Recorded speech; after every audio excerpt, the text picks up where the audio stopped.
Why are you here?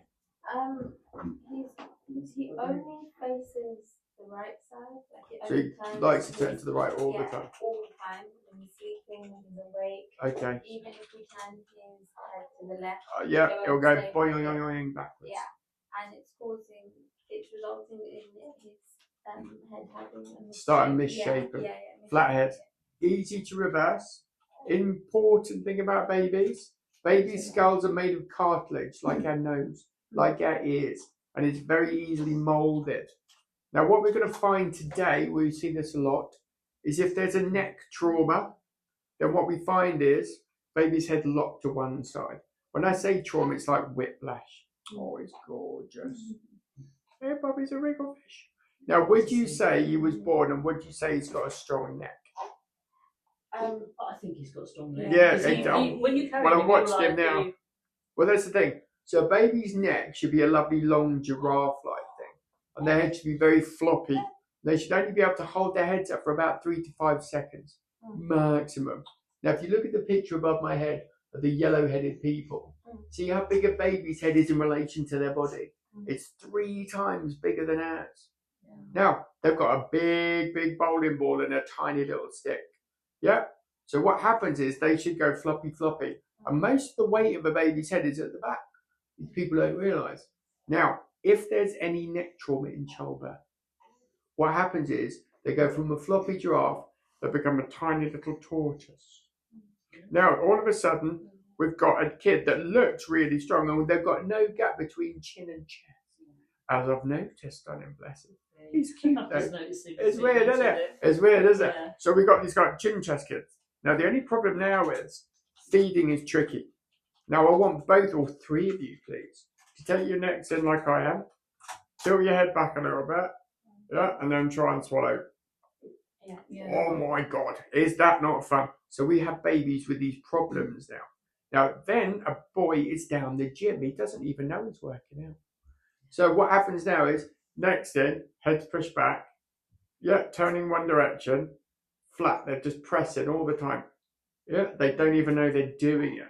Now, we are going to unravel some big knots in his neck today, which will go boing. You're going to be amazed the distance between chin and chest. Honestly, in a very short period of time, it's scary. Suddenly, we'll have a lovely, long, floppy baby that can then turn. Now, if you look at the red man on the picture behind you, you can see the person face. If you turn around a second, see the red man? See the man staring at us? Yeah, look at his neck, and then look at that big black arrow on his neck. See that big neck sausage? Now, that is a muscle called sternocleidomastoid. SEM for short, by the way. What that muscle does, I'm sorry, honey bear. What that muscle does is that's the one that gets injured in childbirth. So we're going to be fine. Now, this is going to sound crazy. The right side, pulls down to turn my head to the left. And the left is turned off. But to go the other way, my left must now pull down. And the right turn off. We're going to find that, he's hungry. That one of them is being injured in childbirth, which means when he was born, and how big was he when he was born? 3.3 kg. Call it nearly 8 pounds. Well, 8 and a bit. It's good size, by the way. Well done. So in childbirth, what can happen is the head can get caught, a hand can get stuck, torsion, twist. And then what happens is it's a strain, it's whiplash basically. Now what happens is that trauma in the neck kind of gets cocooned, kind of gets glued. So as you go from say an 8 pound to a 9 pound to a 10 pound baby, what happens is one side will stay the same size. So one side will go to a 10 pound, the other one's still glued at 8 pounds. And you get this torsion and twist. We're just going to unravel that today. Now just tell me briefly, how was childbirth? Awful. Ta-da! A car crash. Baby whiplash. He was born by a forceps and kiwi cup. Oh my goodness, right. They had a kiwi cup. Okay, that's fine. Which means he was really stuck. Now what people don't do is they don't measure the size of a baby's head in relation to the channel that comes out. It's got a decent sized head. So again, as we can see there, it's got a slightly flat skull at the back, which means he's compressing it through. We'll have a little bit more depth look in that. Now, the interesting thing about a flat head, which can be reversed easily, when they're next to a giraffe, they're not pressing down, they're not locked in one side, yeah, and they're moving more. The skull pops out in about 2 months. Okay, so, and there is no association, by the way, with any brain damage in the future with this. Okay. Even if the head stayed flat. Okay? But it will change shape, honestly, it will change shape. All right? Is he hungry? Yeah. You might need a nibble. Jane is. Because we're still going to watch the video and stuff, haven't we? Yeah, that's too big. So again, you just got to have a nibble and a snack when you need to. We do this all the time. Yeah. But again, what I want you to do after today, whatever happens, is you always make sure that when you're holding him, yeah, that's fine, that technique. But just as you're demonstrating, hand on head, hand on bum. Yeah? Never ever let a baby's head go down the gym. Yeah? Yeah. He needs to hate gravity. So he needs to rest on you, yeah, or lie on you. But if he's ever going to go up, you hold that head. So again, in a forceps delivery, yeah, and the Kiwi technique, they have to give birth. They have to make a baby come out. But again, the pulling forces, so we just demonstrated, they have the traction through a neck. That can do just as much damage as a banging on the head or a falling on the floor. And again, yeah, but they've got to do it. You know, you've got to have a baby that's going to be born. So again, the pulling technique that they do can tear muscles. A baby's got to be born. And then what happens is that's why they then go, doing, and then they knock. But they don't just put in a straight line. Babies turn as they come out. Now again, if a fire person gets you out of a car crash and they put a neck collar on you, it's got to get done, doesn't it? It is what it is. So there's no real blame on anyone, but the after effects are torturous. And then they're like, oh, we'll get over it, we'll get through it. No, we need to physically open up the neck. Yeah? So again, a baby's neck can be stretched hypothetically twice its length on the way out that you would never do any other time ever in a baby's life. Yeah? So again, it's just something that happens in the journey. If you're going to have loads more children, could be easier, could be a lot easier. Every journey's different. Okay? Good. Watching how he's feeding as well. He's got his bottom lip out, which I'm loving, by the way. Got his top lip. So if you can, we need what we call fish feeding. The top lip's just as important as the bottom lip. So I get some people to twist the bottle a little bit, rotate it, turn it a little bit. Yeah, to get it in there. Is that a bit better? That's a bit better. I need a bit more top lip. So what we're going to get you to do at home as well, is we're going to get you to stretch the top lip out. With your finger, you just put your finger slightly underneath the top lip. Yeah. And you know about tongue tie, the bit of skin underneath. There's one on your lip as well. People don't realise. And that can be tight. Yeah, weird, isn't it? Now, what you need to do, again, like I say, just get your finger underneath it, stretch it out a little bit, believe it or not, and then suddenly you get the fish lips. A new fish lip. Okay? Bananas as it sounds, but it's actually important. So in the past, what we've got people to do, there we go. Yeah, it's just, you can get your other hand if anyone's there to assist. Just pull the lip up. Yeah, that's all right. Have a little power feed. But yeah, people don't realise you can get lip tie. Oh, isn't that crazy? I suppose if one part, the neck or one part is tight, then other parts. Oh, this is a problem. And there's another thing that also happens, is the tongue should come out a lot in a baby. But when you're a little tortoise, and it's called posterior tongue tie, it's just a muscle tethering down the back. A bit, you did it earlier on when you did that and then backwards and you couldn't swallow. Posterior tongue tie. But it's not like the skin one. Yeah, it's just, it's all the muscle pulling downwards. Now the only problem now is we can't bring the tongue underneath the bottle. We can't bring it to the top of the mouth, which also drains the sinuses. Babies can't blow their nose. Yeah, weird, isn't it? So what happens is their tongue needs to come to the top of the mouth for them to literally swallow snot. Now it's a very important motion. It should happen all the time. Sucking dummies, etc. So again, with a tight neck, you've then got a domino effect where you can't swallow great.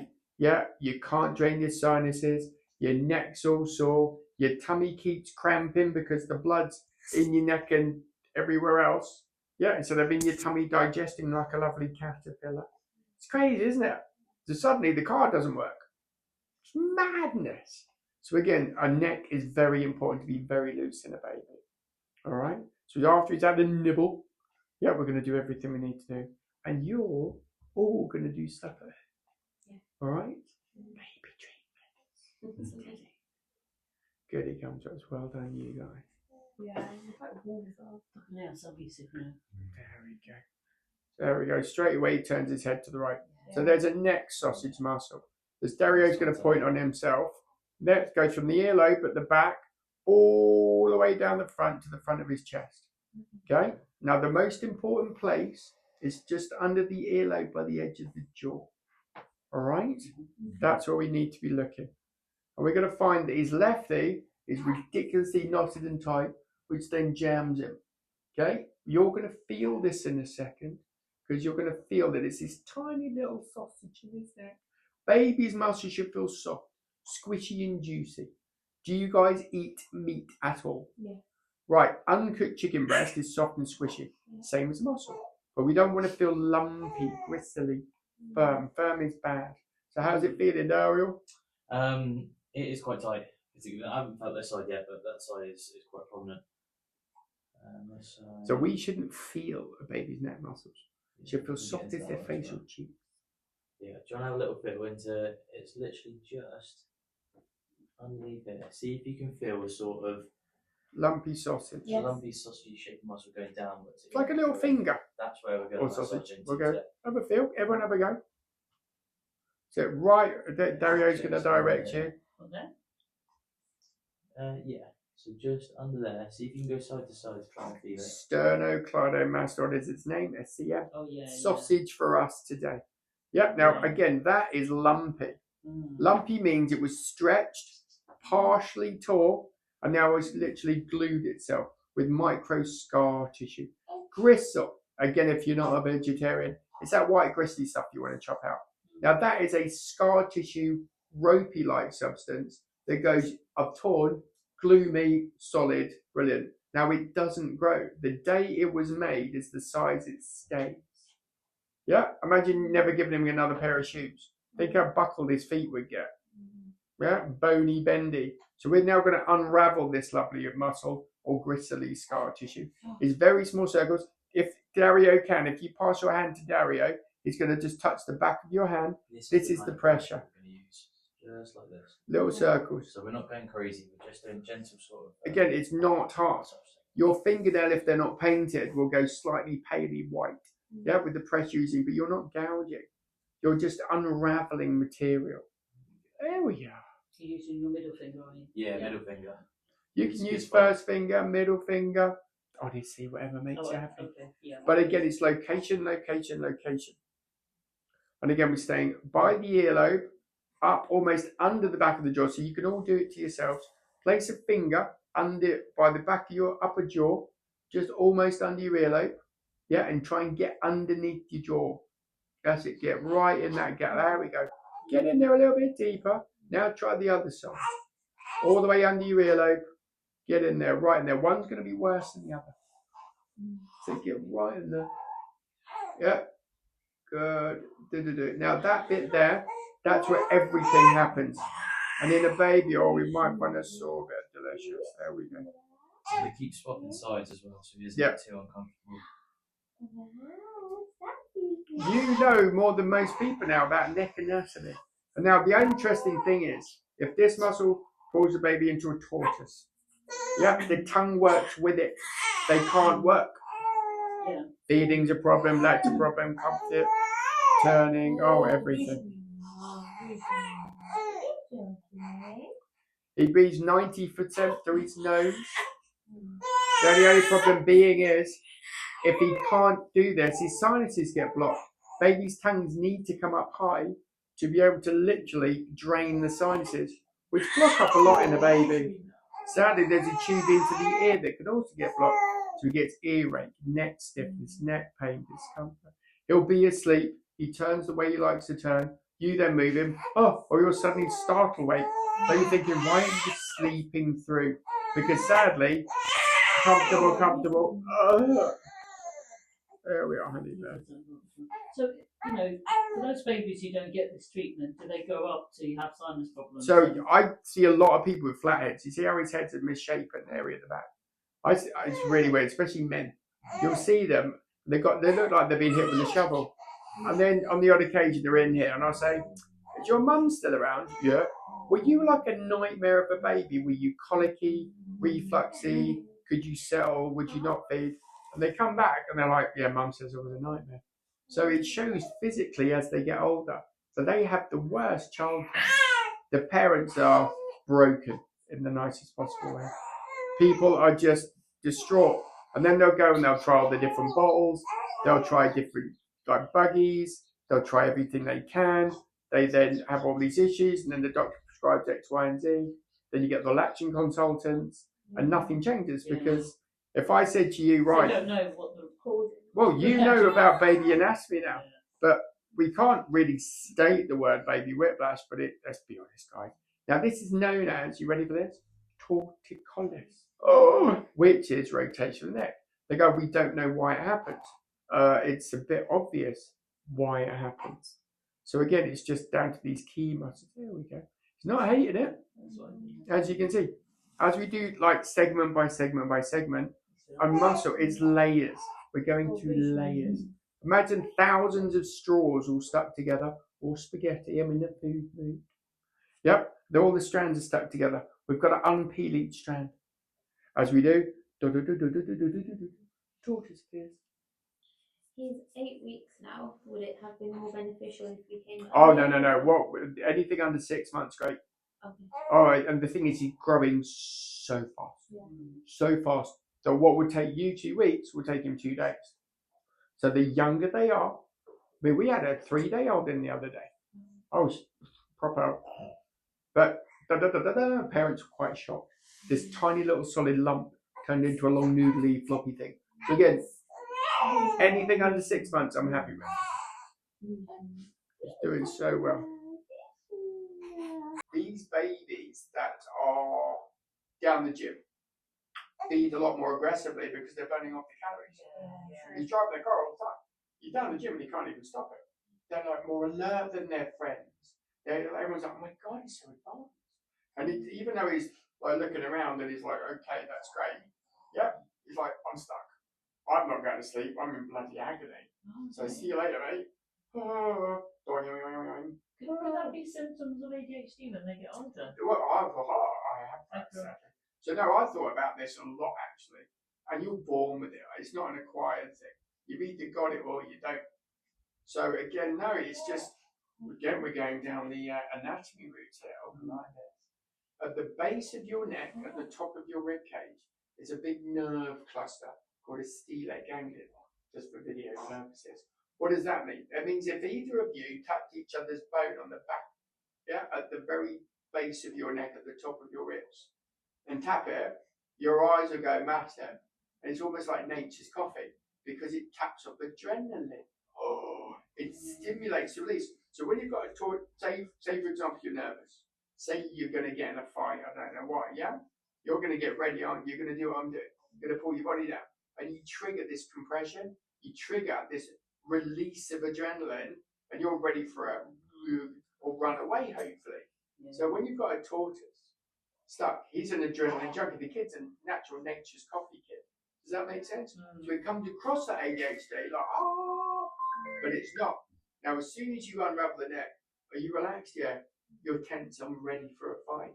Yeah. Coffee, adrenaline. Yeah. Oh, I'm safe. So yeah, good question. I like that one. I like that one a lot, actually. But like I say, if he's got ADHD, it's not a curse, it's a bonus. As long as you can concentrate.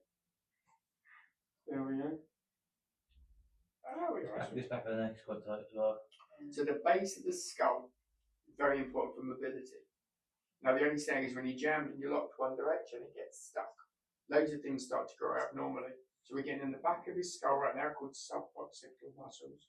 We're just gently unraveling all the muscles in the back of the neck. Again, turning you into a baby giraffe. He's not hating this, I tell you. He's loving it. Mind this too. You like it. Now, the other thing we're going to do later is we're going to get into his upper rib cage because there's a big bit of sellotape behind the heart on the front of the bones. And when these babies are compressed, they can't really arch backwards in the way they need to arch. So we're going to unravel that. We're going to give you a bit of homework. We're going to send you videos. It's called baby waterfalls, which basically means lying across your thighs. Yeah, it's facing up to the sky, and you let his head ever so gently go over the edge of your thighs. So he ends up literally defrosting, melting backwards, which opens up his neck, and it stretches it up about, stretches out the guts, and lets the whole spine do its thing. Baby waterfall.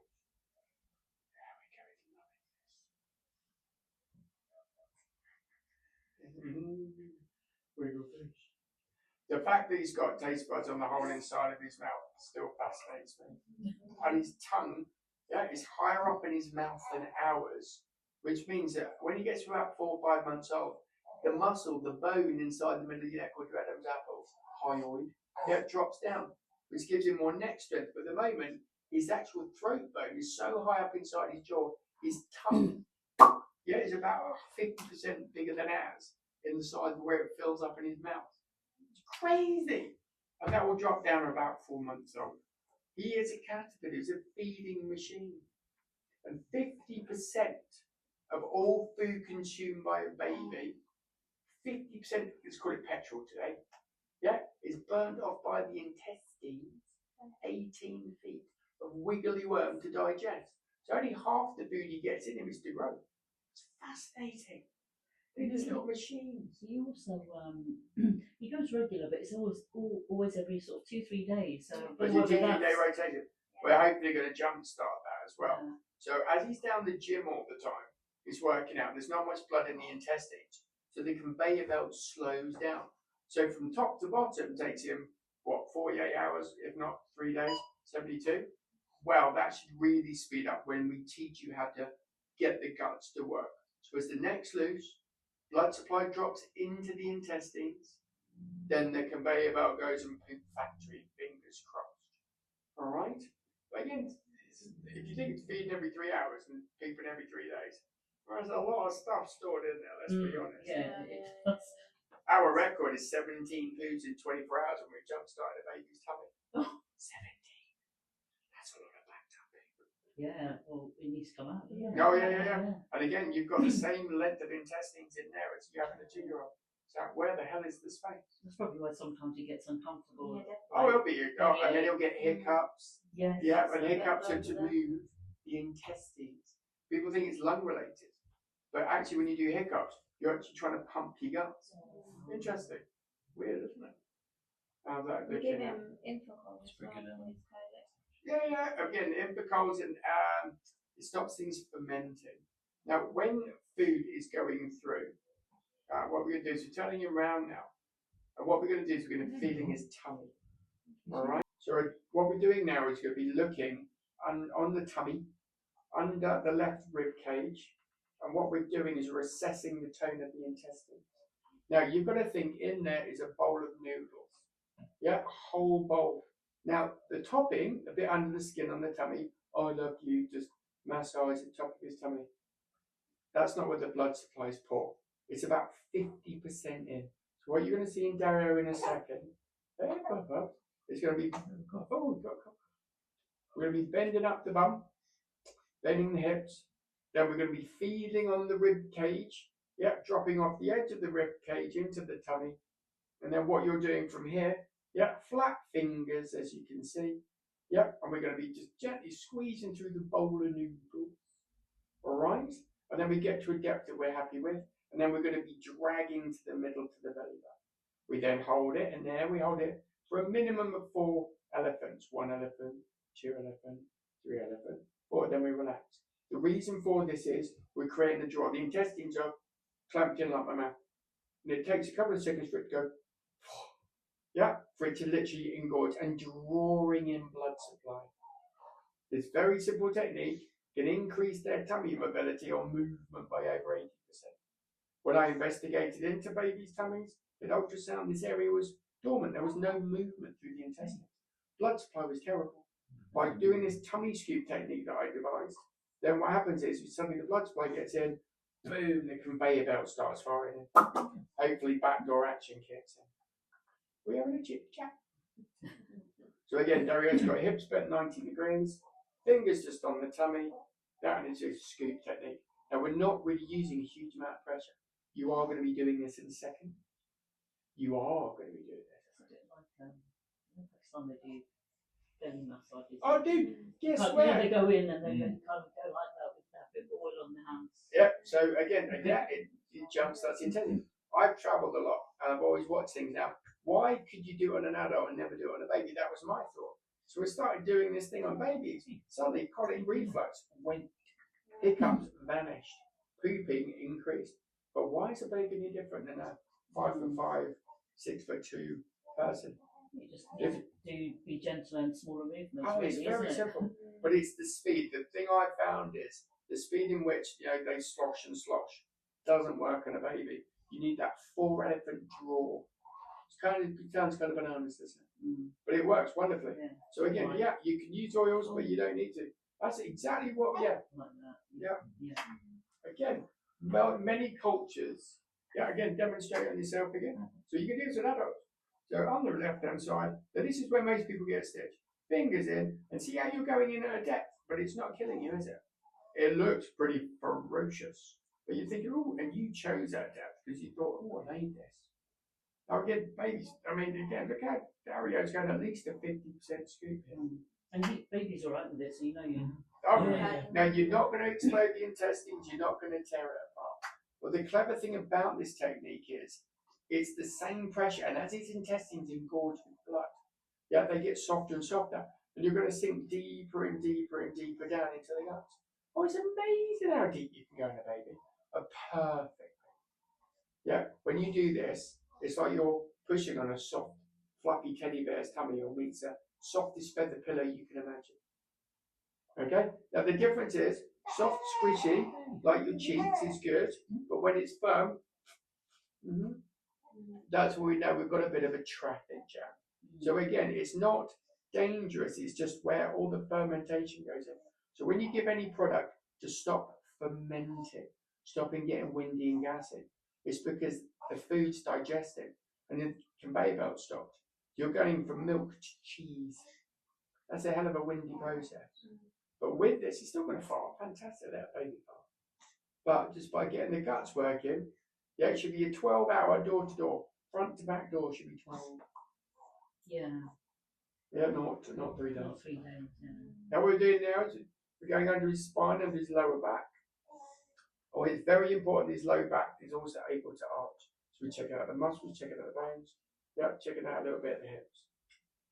Well, again, when the tummies get tight, knees come to chest, they've got this weird little kind of cry.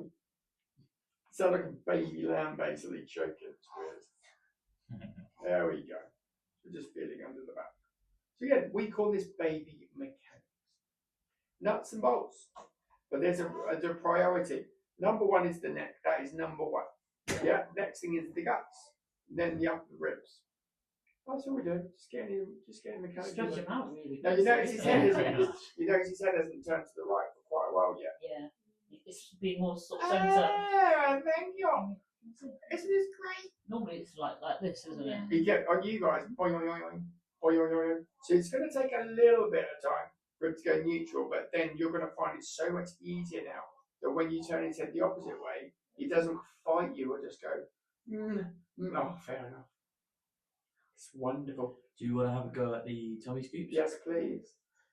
So, I'll raise this up a little bit. Sorry, buddy. So, what we want to do is right hand under bum to kind of hold the hip in the near 90 degrees, and then the left hand you can either use ideally 3 fingers would be good. First of all, feel where the rib cage is, and you want to go below that. Okay. Yeah, about there. And then what you want to do is you want to press down. Dario's going to put pressure on your fingers. That's all. Yeah, of course, you need a bit of tissue. Yeah. A little bit good, a little bit spare. Now you know sometimes you get the milk that is like lumpy, curds away. That is a feed that is 2 to 3 feet old. That the new milk has caught up with the old milk, which should never happen if the conveyor belt's working at full speed. Yeah, he does get that. Aha! Now that's going to massively reduce very soon because the traffic jam will go. So Dario's going to put a bit of pressure on your hands. I'll show you the depth. So if we start over here, so up like this. If we go down just a little bit more, about here is good. Press it in, and then draw to the middle. 1, 2, 3, 4. And then come off, and we go again. It's deeper than you thought, wasn't it? As we can see, yeah, he came in, his neck was turned quite aggressively, yeah, because now he will be able to move his neck any direction. He'll have less want and need, be locked into the right. Again, is he on the neutral place? Yep, what I like to do is also do tummy time where we face them on their stomachs. They do that when they're lying on the chest anyway. But you're going to encourage lots and lots more turning to the left now. He's going to fight a bit to the righty, but then all you do is you put your hand on his back and you press his spine and his upper back into you, which clamps him down. And they'll go, no, oh, fair enough. Also, when you're holding him up onto you, yep, you're automatically going to put him on your left shoulder, his head turned to the right. You're going to hate me telling you this. You've now got to put him on your right shoulder, so his head's to the left. Now, as a team, you've got to work together on this, let's be honest. But that's one of the hardest things is he's drilled you to go automatically onto your left shoulder. Now, when his neck's fantastic, you'll want to go on your favourite left shoulder, but then he just doesn't really care. Whatever. But just for a couple of days, you're going to hate me. Yeah, he's got to go on your right shoulder.